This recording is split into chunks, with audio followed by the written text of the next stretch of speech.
Hi, Lucas. So during the USC game, you went 3 for 4 and hit a long 51-yard field goal. That first field goal attempt, you missed it. What was the conversation like with Coach Springer on the sideline after that? After the first missed field goal, Yes. he didn't really say much. He just said next opportunity. I can't really remember what he said because my mentality, if I miss a kick, it's just the next kick I get, next opportunity to take advantage of it. So I can't really remember what he said to me, but it was encouraging, just saying it's all good. Next kick.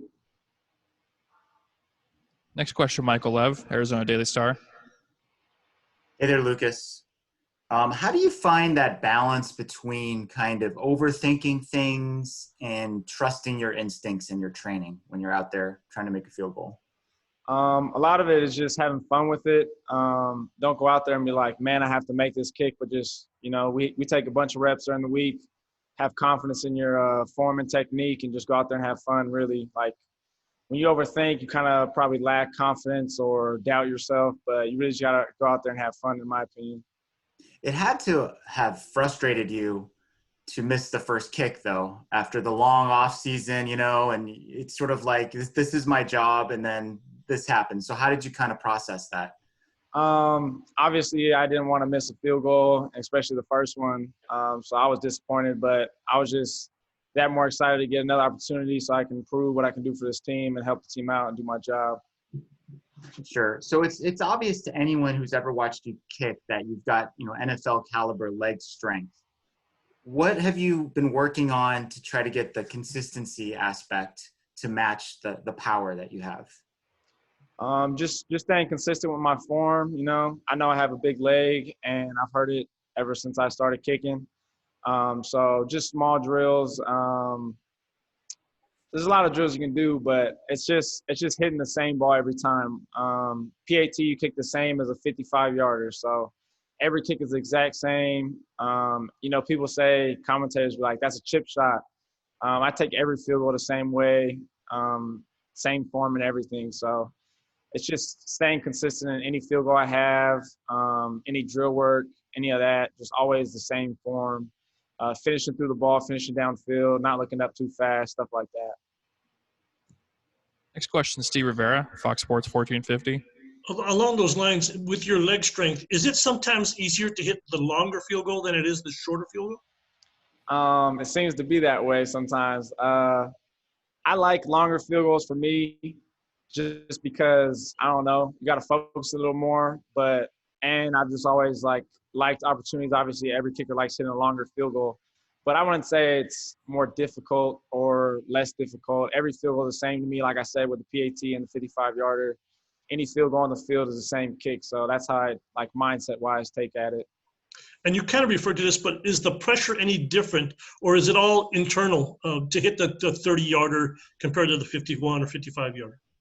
I think you put as much pressure as you do on yourself. Like, no one else really puts pressure on you because at the end of the day, it's you and the ball. Well, actually, the snapper holding the ball, but it's all on you at the end of the day. So, positive mindset, go out there, have confidence, have fun. I think that's the biggest thing to it. And just lastly, I think kickers are known to be kind of different in as much as they kick. That's what they do. And they're important, obviously, because they win games. What's your mentality with that, or what's your thought about that? Repeat the question, please. Yeah, just kickers are known to be different because they just come in and kick. They're not playing football. They're not tackling and everything. They come in and win games. What's your mentality with that? Just staying ready the whole game. We might get one kick a game or six right. or 10. You never know.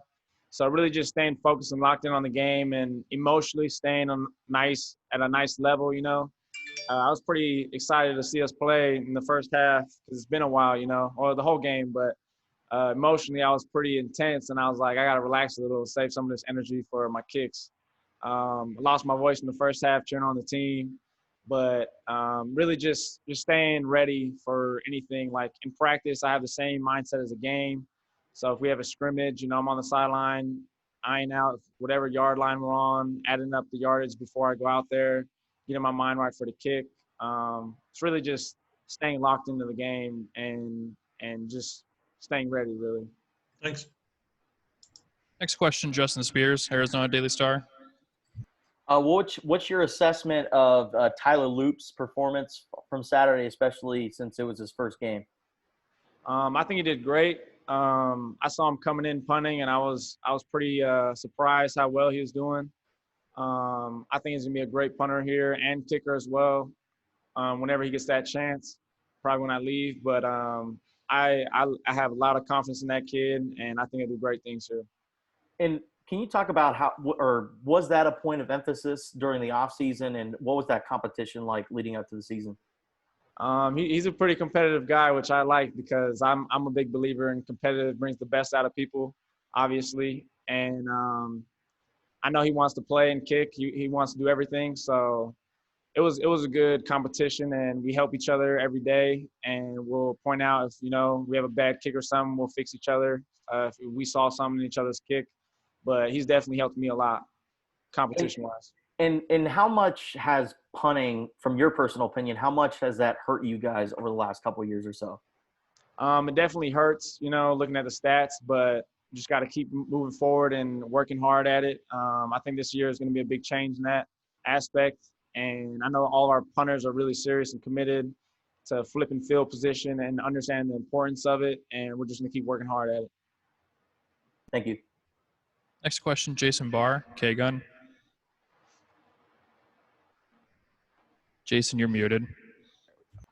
Lucas, do kickers watch the scoreboard a little differently than everybody else? Do you look up and say, hey, now we're down by 6, we could be down by 3, or a certain way that would enable a possible game tie or game-winning field goal? Do you look at the math of the scoreboard any differently than anybody else? Yeah, I'd say I would. So my missed field goal would be 3 points. So I always stick that into mind.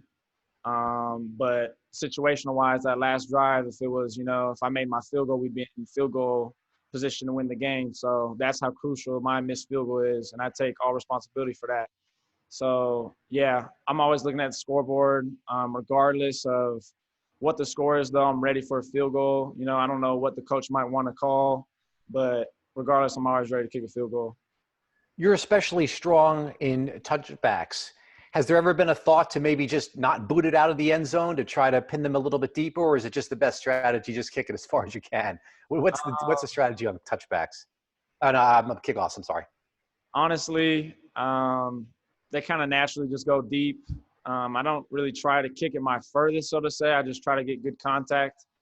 But if we go deep right, we'll hang it up there, and deep left as well. And I know Springer wants to get some coverage on some of these units. But it's kind of hard for me to hang it up there sometimes because so much adrenaline at kickoff, honestly. So I'll work on that. But, yeah, it comes pretty easy to me because I've been doing started on kickoffs since my sophomore year, my first year starting in this in high school. So I've had a lot of reps at kickoff. So. Next question, Rich Herrera, Wildcats Radio 1290.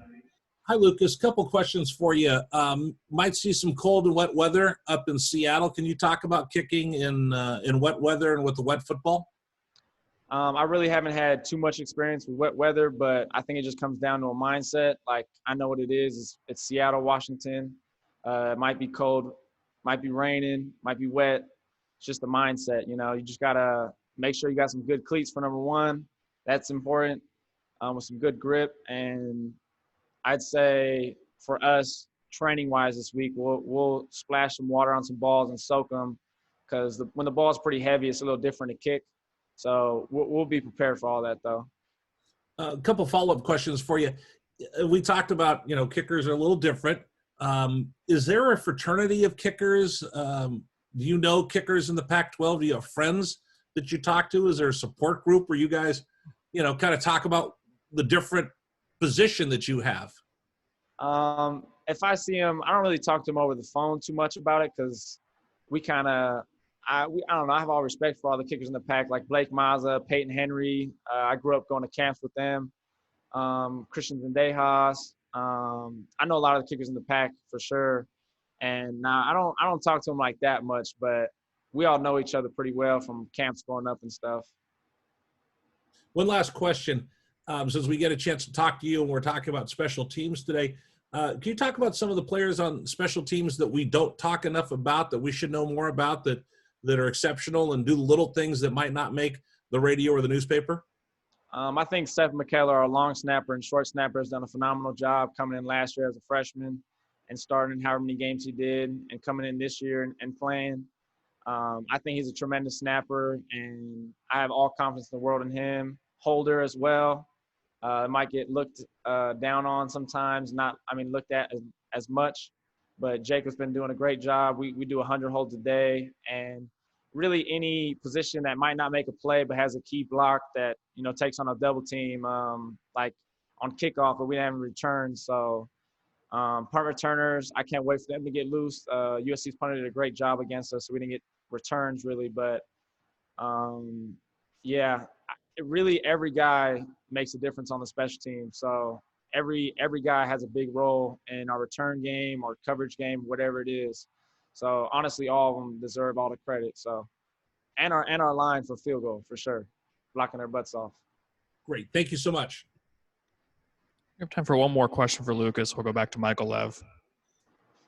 When you go into this situation with more humidity, colder, damper, you go through your pregame routine. Will you talk to Coach Springer and the other coaches and sort of give them, like, this is my maximum distance under these conditions? How does that conversation go? Yeah, so warm-up will give you the best feel of the game most likely because hopefully drastically the weather doesn't change from warm-ups to the game. But I remember my sophomore year at Oregon State, it was a little rainy before the game, and I told them this is my max distance for field goal, blah, blah, blah. So, yeah, we'll definitely talk and communicate about situation, kickoffs, hang time, all that. So. Sure. So did you do anything this offseason to work on your mental game, different than anything you've ever done in the past? Read books, talk to experts, anything of that sort? It's funny because I got a couple of books for Christmas. Kobe Bryant's Mamba Mentality, Michael Jordan's book, but I didn't read them. I did watch The Last Dance, which was pretty good. And I've always been a big competitor. And my position is kind of different, though, because you only get a few opportunities. You got to make the most out of them. No matter how competitive you are, that's the only opportunities you're going to get. You have to make the most out of them. But I just say really having fun with it at the end of the day. I put a lot of emphasis on making field goals because that's my job. But at the end of the day, I just go out there and have fun now and really take advantage of the opportunity I have here at the university. What did you get out of watching The Last Dance? If I was Michael Jordan, I could push my teammates like that. But as a kicker, you kind of don't got that role. But a lot of dudes got respect for me on the team. So if I push them on the offseason or anything or get some competition going, they'll respect me and respect that because no one wants to lose to a kicker, and I'm competitive. So I'm always for that. Sure. I have one last thing for you. You can come back next year if you want to. This counts as a redshirt year for everybody. Have you given that much thought? Are you planning to come back next year? Yeah, I think I'll come back. It's good to take advantage of my school, no doubt, getting on my master's and just taking advantage of playing another year of college football with kind of this season being who knows how many games we're going to play. But most likely I'll be back. Thank you. Thank you, Lucas. No problem.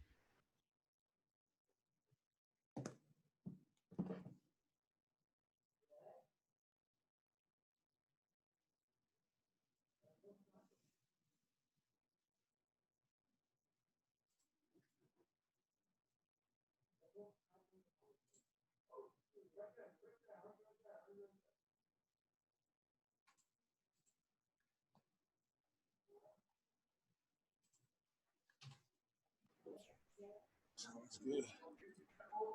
Questions for Roy Lopez. Please begin raising hands.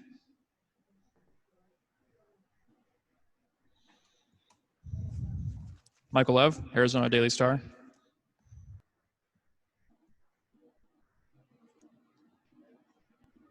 Michael, you're muted. Hey, Roy, how's it going? It's good. It's good. How about you? Good. Thank you. Tell us, what is the story? How did you end up at Arizona? So my original plan, last year, going back to my senior year, I was a true senior. And I get a hematoma week 1 against Washington State in my shin. And that put me out 8 weeks. It wasn't a major injury, but it's just unfortunate that put me out, that amount of time when I get hurt week 1, So I came back, I finished the season, but I was able to redshirt. You know, I didn't burn that my freshman year. So, you know, my original plan was to go back to New Mexico State as a redshirt senior, but then COVID hit. And as conferences started saying they're playing conference only and stuff like that, and New Mexico State, you know, the biggest games you get to play are against Power 5, and you'll probably get 2 or 3 at most, you know, during a season, which is what you play for, you know. So the Pac-12 didn't announce it yet when I entered the portal, but I was pretty sure it was going to happen.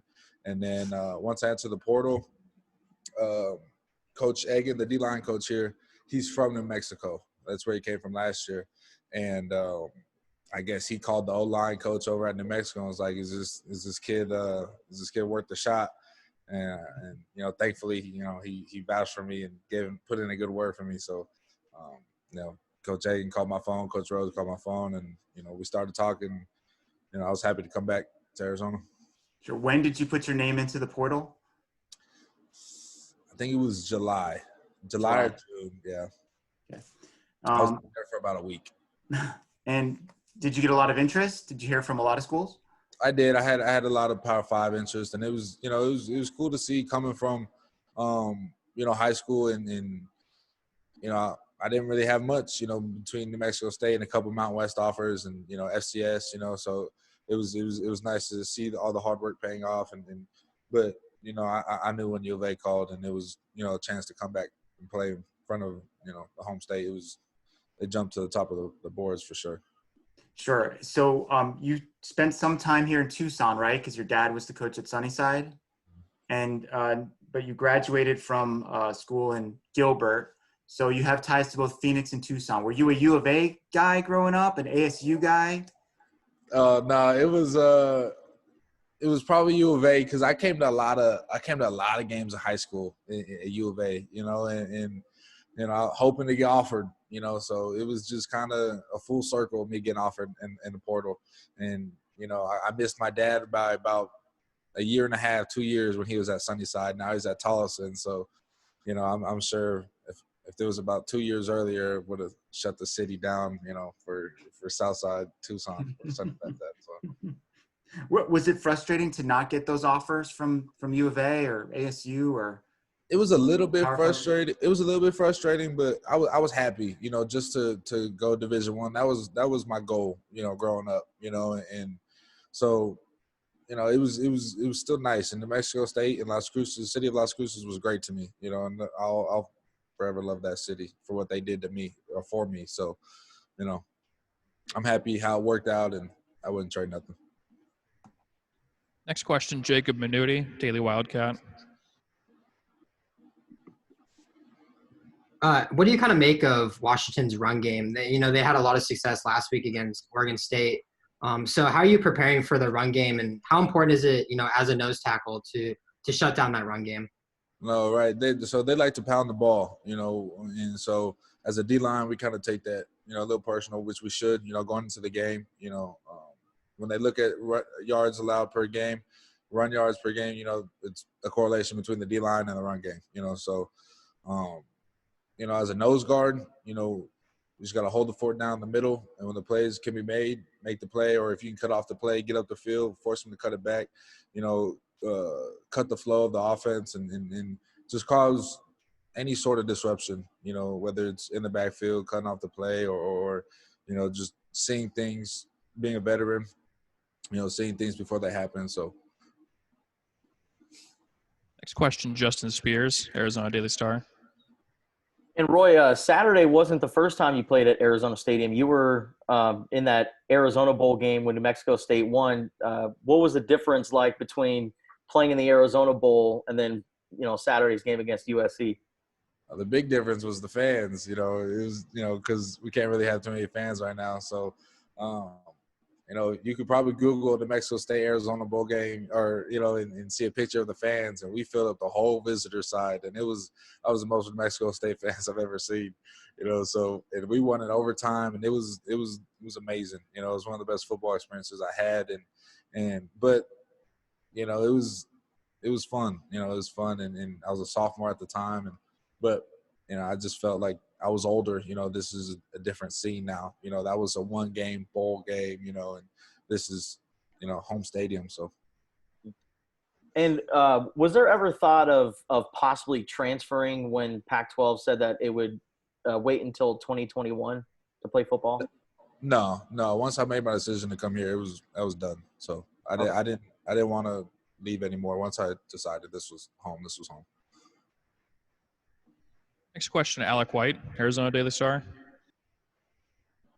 Yeah, hi Roy. I just wanted to get a sense of what you thought it was like to play against USC, your first game with Arizona against a big-time opponent like that. And you talked about the fans. Were you able to have any family there? Because I know Arizona opened up a section for some family to come through. Did you have anybody in attendance from your family? Yeah, so playing against USC was it was awesome. It was fun, and because you see USC all the time on TV, and the traditions they have, the history they have, so it's just a school that you know about, But I did have family. I had my mom, my dad, and my two sisters, and I'm sure everybody could hear them in the stadium. So and that's pretty much all I need. I wanted more, but they only allowed 4, which is okay. But I had to make sure those were in the game. My sisters are gonna shut down the scene every time. So big shout out to them. Next question, Rich Herrera, Wildcats Radio 1290. Roy, if you guys got a chance to look at the film or started going over things for Washington, it looks like they got different styles of backs. Real quick guys are going to hit a whole different way. They've got big guys that'll try to run over people. Can you talk about the challenge of the different backs they're going to throw at you? Yeah, they have a few different backs. And we're watching film on every single one of them, and what they bring to the table. So when they come in the game, we can expect what they're trying to do. And their O-line, like you said, they're trying to really maul people. They're big guys, and so we're gonna get on the film and look for things we can take advantage of, and so. You spoke about the folks down in Las Cruces, and it helped make you the person you are today. So this isn't a shot at New Mexico State, but can you talk about the biggest differences between playing at New Mexico State and making the transition to being a Wildcat?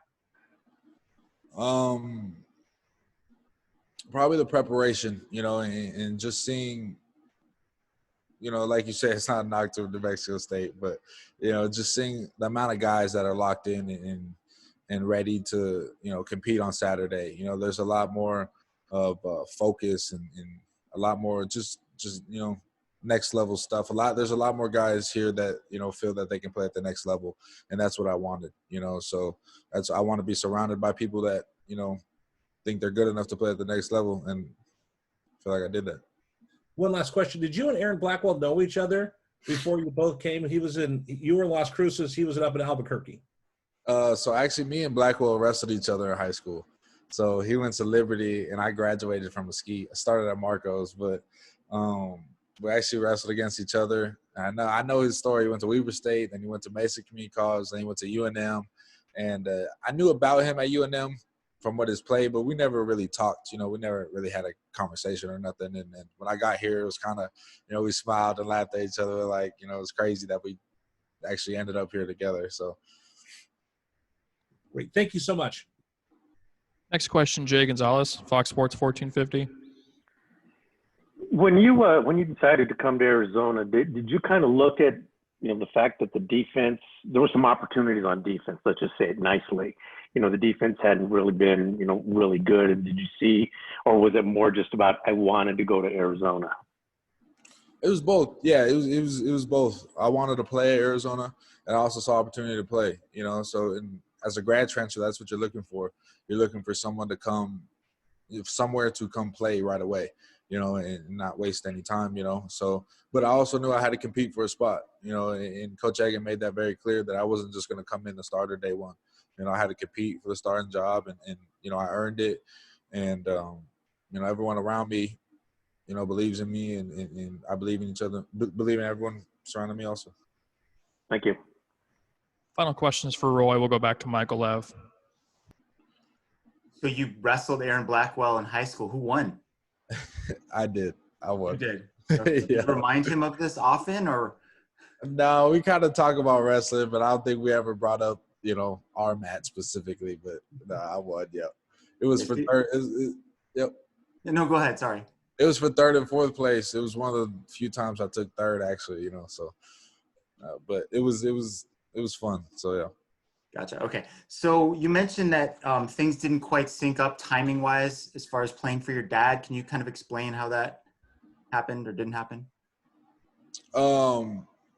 No, playing with my dad when he was coaching at Sunnyside. At Sunnyside. Okay. Yeah, Because I played for my dad. So my first 2 years in high school, I was at Marcos Deniza, and then he resigned after my sophomore year, and I transferred, and he took a job at Mesquite. So he became not the head coach; he became just a position coach at Mesquite, so he could just coach me. So okay. So you played for him there. Got it. I did. Right. Okay. Being a coach's son, how do you think that benefits you the most as a football player? I mean, I grew up around football, so my IQ was very high at a young age of just understanding football and understanding how to – probably the biggest thing is probably understanding how to break down film, and not just look at one thing, and try to find tendencies. And that's something that I've gotten since, I was a little kid. And, my dad watches film with me. He'll call me the night before the game. He watches the TV copies of whoever we're playing, and he's like, hey, the center does this, the guard does this, and watch out for this guy, So he's always doing those type of things, and I wouldn't want it any other way. So. Sure. You mentioned earlier, you were talking a little bit about the Washington offensive approach. As a defensive lineman, do you look forward to a challenge like this where the other team's going to run the ball, they're going to play multiple tight ends, they might even have a fullback in there?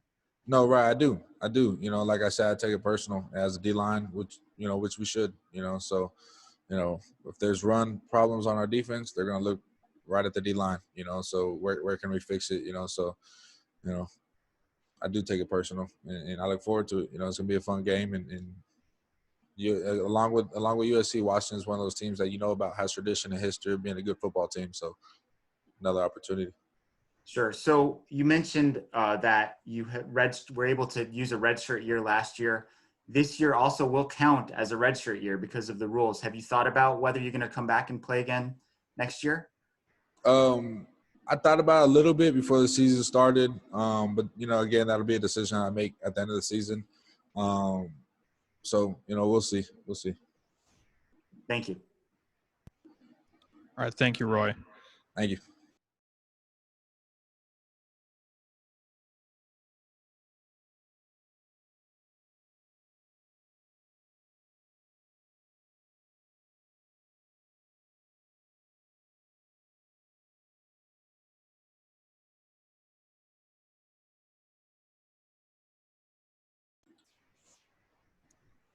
Questions for Stanley Berryhill, please raise your hand. We'll start with Troy Hutchison, All Sports Tucson.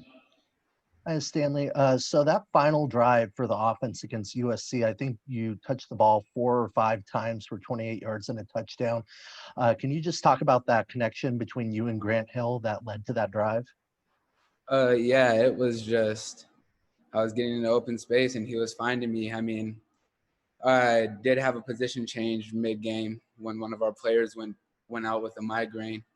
So, I mean, I was in the slot, so I got a little bit more open space, and he would see me and I would see him, and he would throw a ball, and it was a connection that we worked on all summer, so it was good. Next question, Michael Lev, Arizona Daily Star. Can you walk us through what goes on on that bubble screen, what your assignment is, what you're looking at, just the whole play? So it's a RPO, so it could be a run or a pass. So I just know that I got to execute on the bubble screen, and hopefully I could get a block or two, which I got a couple of great blocks from Gary Brightwell, the freshman Majon Wright, and Jamari. And normally it's to flow outside, but they all flowed outside quick, and Gary got that block on the lineman that was pulling out, and I just saw a hole and I took it. Did you realize at the time that Gary was involved in that play, or is that something that you saw? I did not. I remember Gary came up to me and was like, "Did you see my block?" I was like, "Oh, yeah, I saw it." But I didn't really see it. And then we watched it on film yesterday, and I was like, "Oh, dang, like that was a good block." Like I gave him props to him after I saw him at practice that day too. So I'm assuming that that's not like part of the play's design necessarily for the running back to get involved like that. Yeah, not at all. Normally the running back is faking the handoff. I don't know where he came from, but we know Gary's a 4-3 guy, so he got there pretty fast. You saw the 4-3 right there. Sure. You and Grant seem to be on the same page for most of the game. What were you guys seeing out there? How do you account for the connection that you had? Just a lot of open space, and we have a lot of routes where we could sit down in the open space and just find grass, and that's what we're doing. We have a couple pick plays, and hey, they happen to work a lot with me and Tay, with Thomas Reed, with Mejan. So we were just executing our game plan. Next question, Rich Herrera, Wildcats Radio 1290. Stanley, can you talk about Grant in his leadership now that he's the quarterback? He's not looking over his shoulder. You're not having two guys running out there. What you saw in him now that it's his team to run? Grant has always been an even kill kind of guy. Even last year when he played in those 4 or 5 games he got in, he was still the same guy he is today. He's been a great leader since he stepped on campus, and he knows his role. So he's a great leader. He's real vocal now. That's what I've noticed more. He's a lot more vocal than he was in the past. But he's brought the offense together, and we're looking very good. So I give him props for that. You talk a little bit about Washington and what you've seen on film. It looks like they put pressure, and they have a bunch of guys that try to hawk to the ball together. Yeah, they're a great defense, and they've been a great defense since I've been in college, since I've known about them. Their DBs are very fast, very physical, very patient. So we're just going to try to execute the game plan we have ahead and get the ball out quick, make plays, and do what we got to do. One last thing. What's the confidence level of this offense after actually being able to go out there and play with all the new pieces together and you guys finally get to hit the field? We all knew from the beginning, since last year really, that we had a future in our offense because we had a lot of young guys who played last year like Booby Curry, and we had a lot of guys who didn't have much experience. Like all of us didn't have much experience last year. So now that we all had experience and the young guys got their experience, we knew that we had a special offense because we have all the pieces. So as long as we execute our game plans, it could be a great offense. Thank you very much. No problem. Next question, Justin Spears, Arizona Daily Star.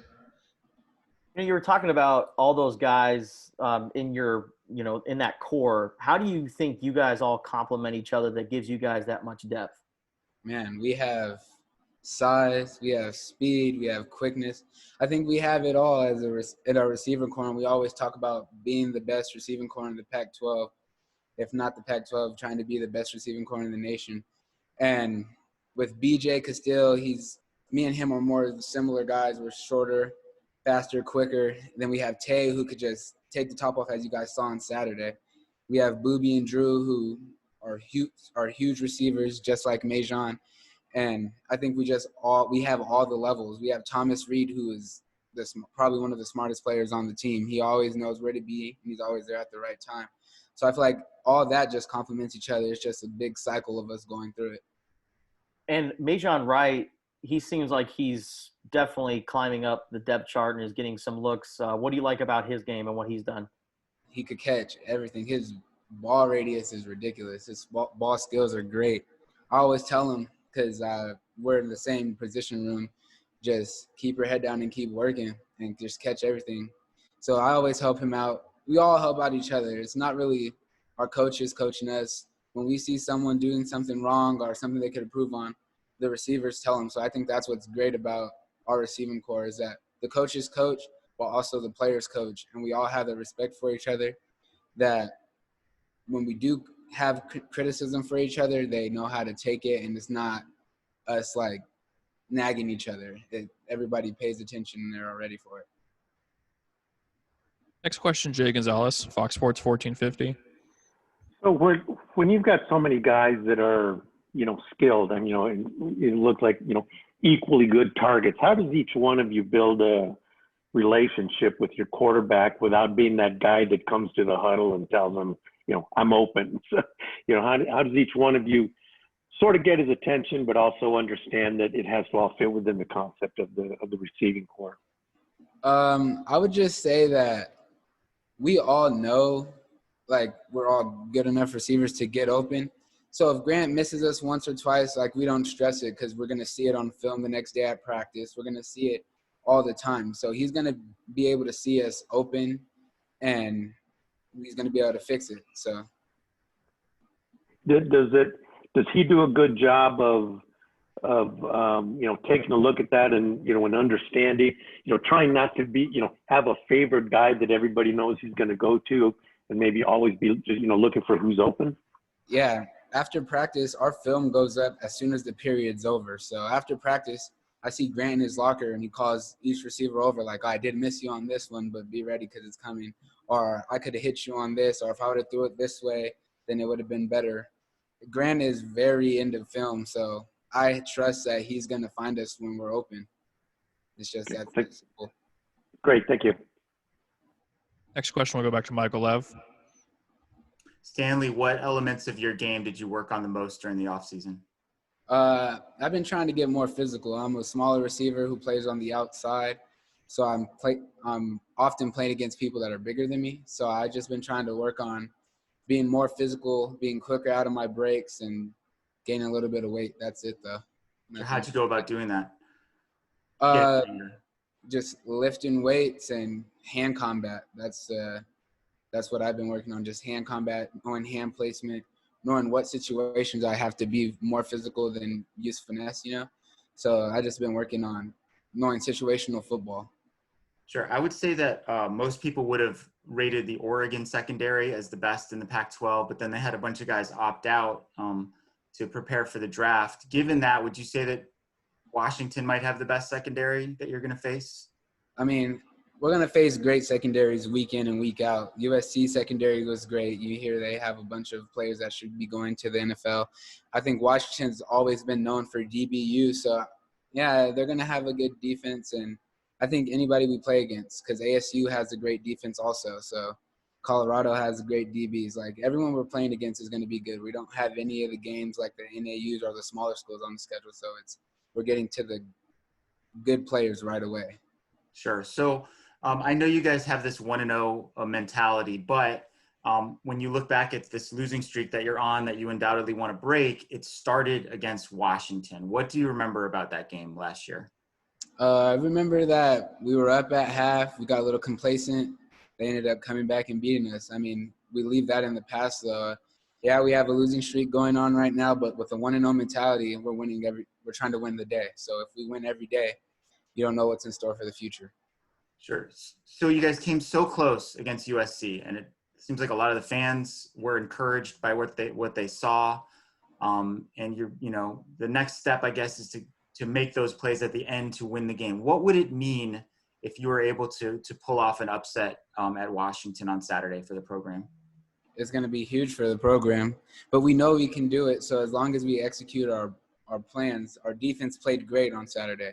We had a few mistakes with special teams, defense, even on the offense we had mistakes. So if we clean up those mistakes, I think we could play and run with anybody in the country.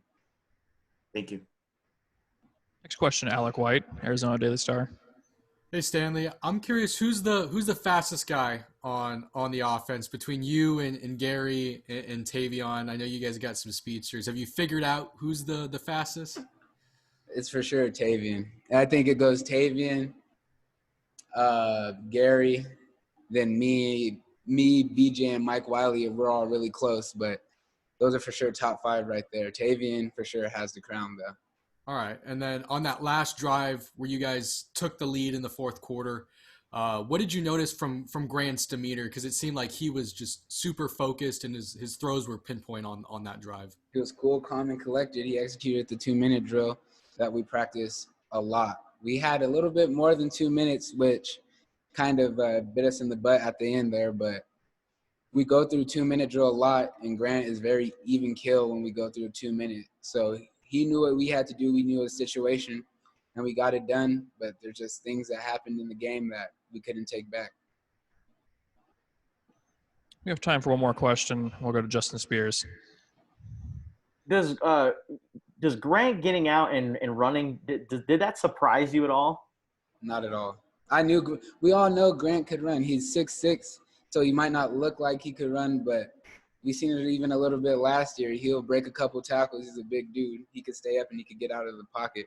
So it wasn't shocking to me. I mean, it's not Khalil Tate. He doesn't run a 4.3, 4.4, but he's going to pick up the yards he needs to get the first down. So I never doubted it. But can you tell he's definitely a lot quicker and faster this year? Yeah, he's been working. We all been working.